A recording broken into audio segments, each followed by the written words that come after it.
Hello again, it's Jason Renault with the Alternative Mobile Services Association. I'm here with Kevin Bishop uh, from Colorado. We're going to talk about Senate Bill 25042, an important bill that addresses Colorado's behavioral health alternative crisis response. Welcome, Kevin. Thank you. Thank you so much for taking the time to talk with me and to learn about the bill and learn about some of the work that we're doing. Oh, great. Glad to have you. So, Kevin, let's start by you telling us a little bit about how you got here, not only in crisis response but in politics. Yeah, wow, it's an interesting story. So, my name is Kevin Bishop, and I am a licensed clinical social worker. In my real job, I work at the Office of the Alternate Defense Counsel here in Colorado. We are conflict counsel for the Public Defender's Office. And the reason and way that I got involved in this work was because our office is one of the designated seats on the task force that is bringing this bill. And I am the subcommittee chair for that task force. The task force is named the Treatment of Persons with Behavioral Health Disorders in the Criminal and Juvenile Justice System, which is a mouthful to say, but really the task force was designated by statute to exist. We are Hmm. put together by the interim committee of the Legislative Oversight Committee that meets and works on these issues. This task force works all year round, but the main work of the task force is through the summer and into the fall to get prepared for the next legislative session. So our task force has, sorry, Go ahead. yeah, our task force has right now five subcommittees, and the subcommittee that I chair is the Crisis System Subcommittee, which is the subcommittee that the bill came through. Fantastic, fantastic. And your social work background, are you you've been with the alternative public defenders for a while? Yeah, so there's the public defender's office here in Colorado, and every time someone gets appointed to represent someone, the public defender makes a determination about whether or not they have a conflict of interest in representing this Hmm. person. And when there is a conflict of interest, the way that Colorado handles it is that we are a state agency designated to pick up the representation of someone who is charged with a crime but unable to afford a lawyer. So our when there's a conflict, our agency takes over, Hmm. and within our agency we have a social work program that I am the head of currently right now, and have been since 2016. And we take cases where we work as members of the criminal defense team. In our office, I mean, the way that we tie into the task force is that our office has a seat on the task force. We have about 35 members of the task force from people across the system in general. So DHS, law enforcement, persons with lived experience, family members of persons who have been involved in the system. And the main goal of our task force really is to look at a lot of different areas of the system where we want to make an intervention in order to keep people who are who have mental illness or behavioral health disorders from entering into the criminal system. And if people are leaving the criminal system, to not come back and to really look at treatment versus incarceration. That's fantastic. And you operate the subcommittee within this task force Yeah, brought forward this bill. yeah. And so our subcommittee is the Crisis System Subcommittee. Okay, so what sort of persons are on that subcommittee? We have representation from Behavioral Health Administration, Department of Public Safety. We have Hmm. law enforcement. We have EMS representation and fire representation. We have the what is the funding mechanism in our state, which is the agency, the Healthcare Policy and Finance administration. And we have a large group of people. Our Mental Health Colorado is part of our group as well. And it is a great, I think, group of people. We have a lot of good spirited conversation and a lot of people who are really interested in making an impact in this area. And we meet right now, currently, we meet every other week to sit and discuss what options we have in front of us for the next legislative session. So currently, we are working on next year's bill and the ideas for next year's bill. But we do this starting in January all the way up through June, where we kind of formalize our ideas. And then we get it to the legislators to talk through and to look at and see which ones they're interested in making the bill around. And then it goes to the drafters and into the process in around September and October, where there's a lot of stakeholdering and discussion. And hopefully the bill ends up being introduced that next January. So let's talk about this bill a little bit. And let's talk especially about Section 1, which is, and I'm going to read it off the screen. Section 1 is alternative response programs, co-responder programs, mobile crisis response programs, stakeholder group, data collection, legislative declaration. What's going on here? This is a great question. It's a lot of information. We had a ton of discussion starting last January, so January 2023, or 2024 rather, about all of the options that are available to folks in Colorado around crisis response. So our subcommittee really looks at crisis response from the very beginning. So when somebody calls either 911 or 988 to get help, and kind of the chain of things that happen after that, who shows up, where here in Colorado, it's a very localized system. And, who shows up on any given day could be different depending on where you live and the resources that are available to that community. And so we recognize that there are a number of different ways that people show up, and also a number of different things that are already happening on the ground. One of the groups that reached out to us early on to present to us was from the EMS area, where it was not dedicated through the fire department, so just strictly EMS and ambulance services. And they talked about some of the difficulties that they were having in the rural jurisdiction with getting funding or doing what they needed to do with the resources that they had available to them. And we listened and heard that there are a number of different ways that ambulance can get funded or may not be funded in order to provide services for folks in the community in a way that would keep them from going to the hospital or going to the jail. And so that really inspired us to think about, are there ways to look at what's being done currently already?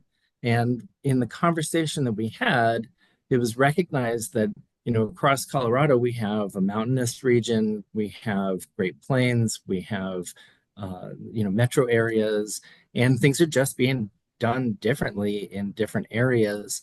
And the funding for it is different depending on the resources that are available. We, in conversation, thought about how can we do state legislation that would make a meaningful impact across the state versus just focusing on one locale.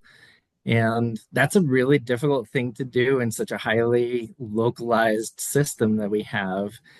And so one of the things that we discussed was we don't know all the different ways that things are being done currently. There isn't any kind of book that we can go to or a resource that we can go to find out how it's being done differently in Aurora than it is in Denver, than it is in places like Parker and other areas, maybe out in the mountains and in the plains. And so we were curious where would we get that information if we even wanted to start to look at it and make recommendations? And it turns out that we don't have that here in Colorado.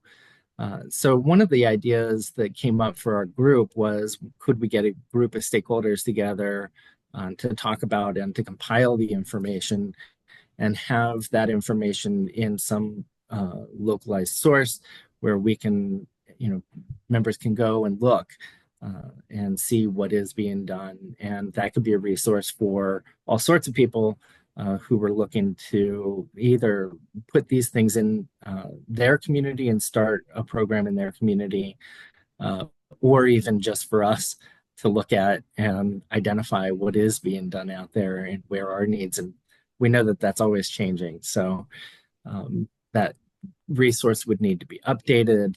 And in the conversation around where would it be held, it was decided that that it would have to be within a state agency, and that they would have to continually update it. We, as we talked, we recognized too that there are funding differences and funding gaps throughout the state in terms of how things get funded. How co-responder programs get funded is different than alternative response.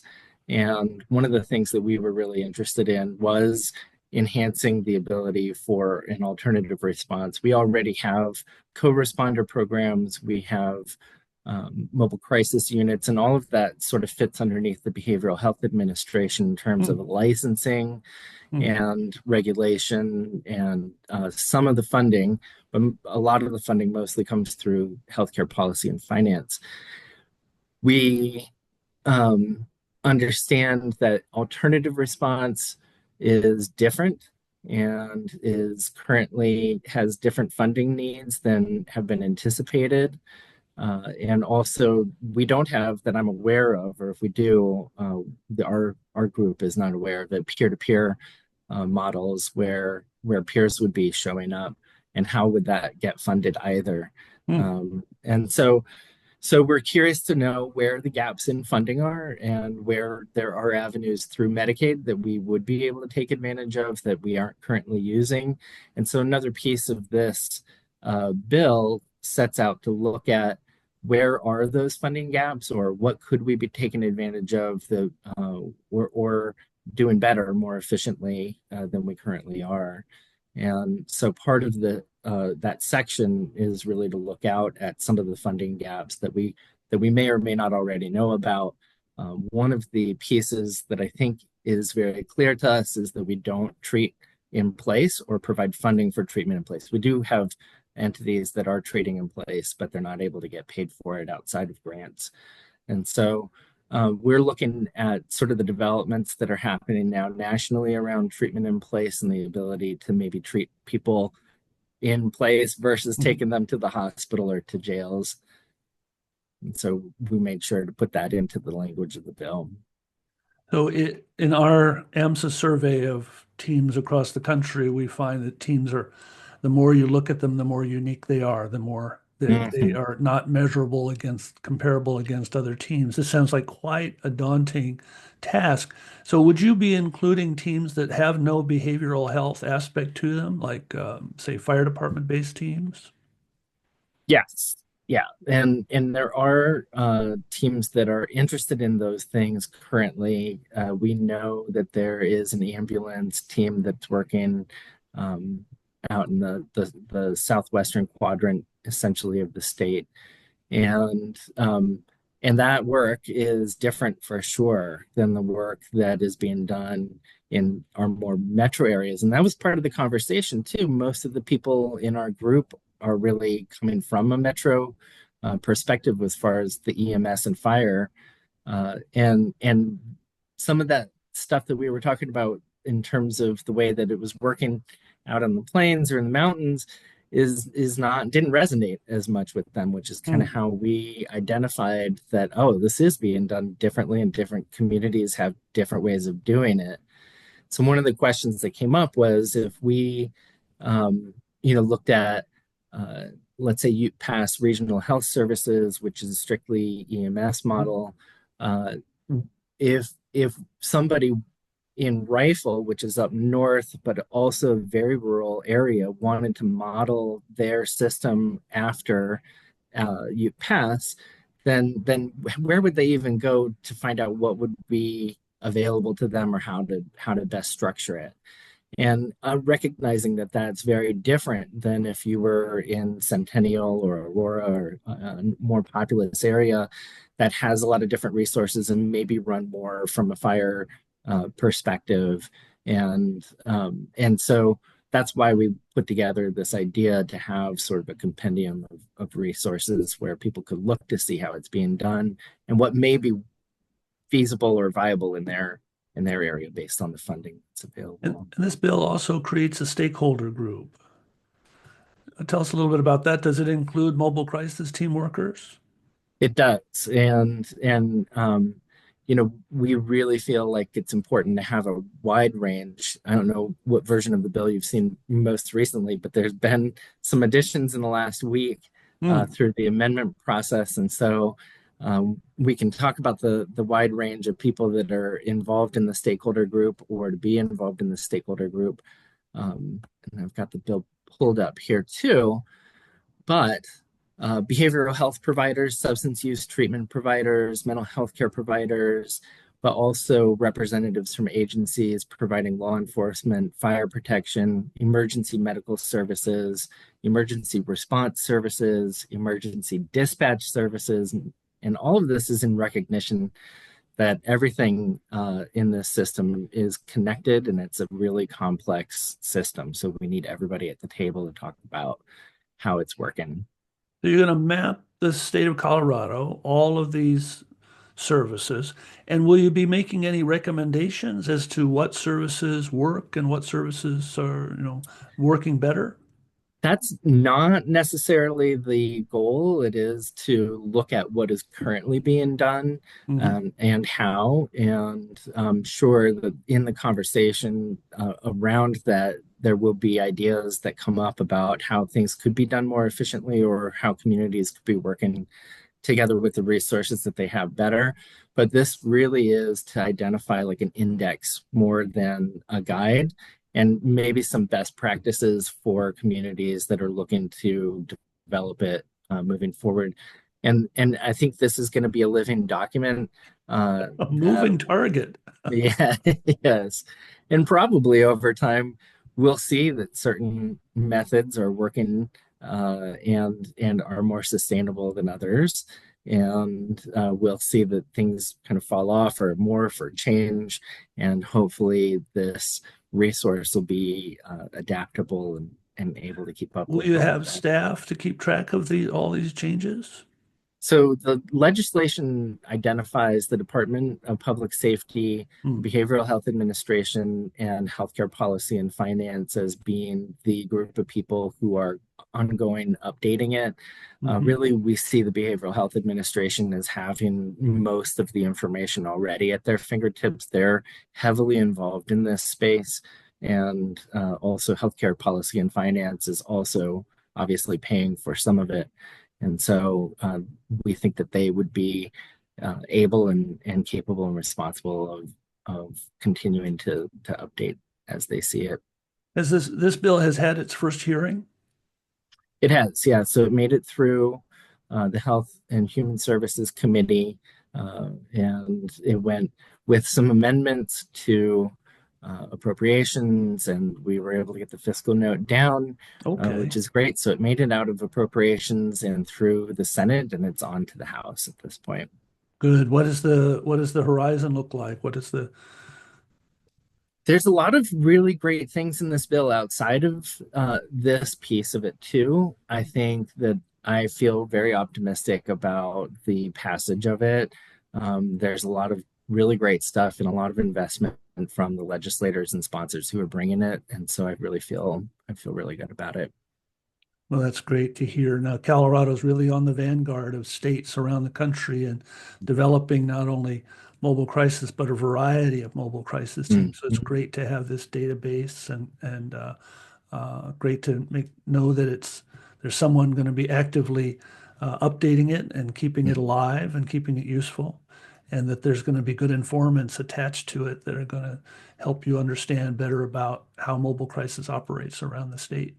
Yeah, there's such a need for, I mean, I think we have with mobile crisis and co-responder programs, we have such a big range of knowledge and groups that are doing work already. Right Mhm. now, we don't have a lot of alternative options. And I think that is sort of the passion and thrust of our group as we move forward, are looking for additional ways to find to support alternative options, and the funding sources and all of that are still a little bit up in the air, and so we're trying to understand it better. And so I think that's kind of the work for the future part of this aspect of our subcommittee, and we are trying to make interventions at a bunch of different places within the system, but this one is really important to us.